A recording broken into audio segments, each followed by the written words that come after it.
Who said that Hitler was wrong or that he was right? Where did these standards come from? Well, whoever said that we should help people, is helping people a universal moral obligation, or is it just true for you and not for me? So why do you think that we should help people, and why do you and I deep down agree that we ought to help people? But you left me in the rain.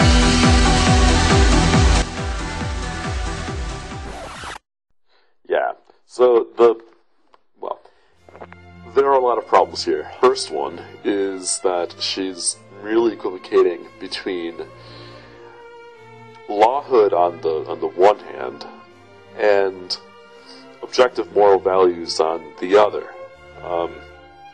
There's no agreed upon reason why they should be the same thing, or why we should think that objective moral values are in fact laws.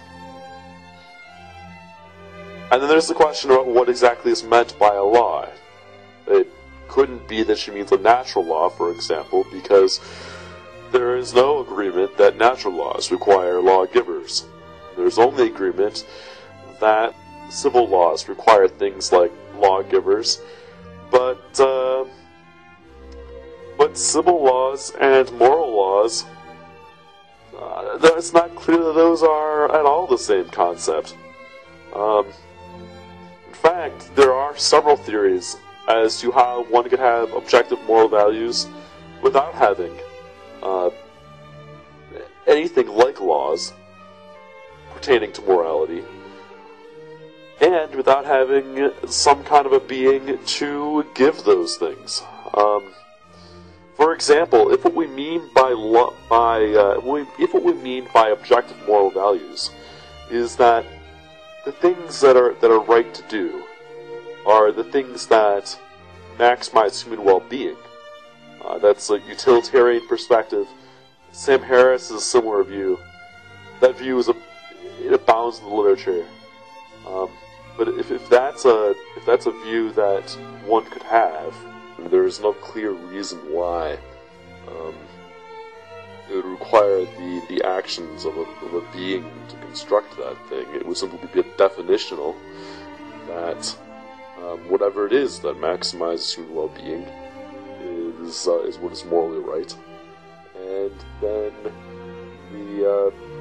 we can objectively see what are the things that in fact maximize human well-being. There are other views as well. I mean, perhaps it's just simply the case that there are certain kinds of atomic moral facts, or there are certain kinds of natural laws pertaining to morality, which are granted in the same way that physical laws are granted.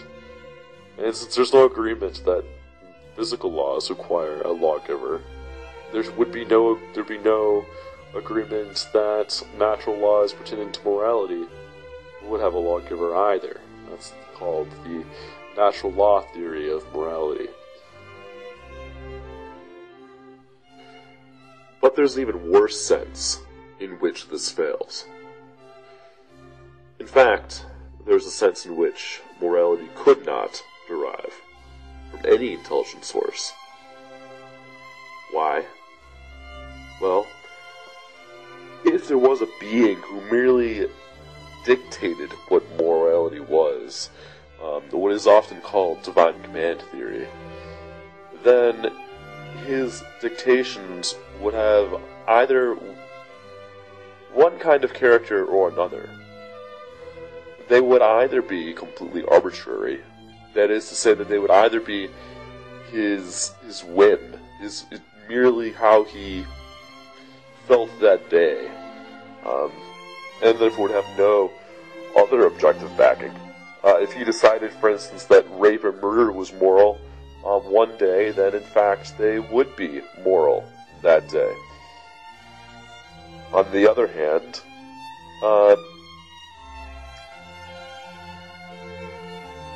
his moral dictations could be derived from an independent, objective source. But then we wouldn't actually require such a being. We would actually, in fact, only require that independent, objective source for morality. Thus, Invoking a being as the source of morality helps no one. It does nothing.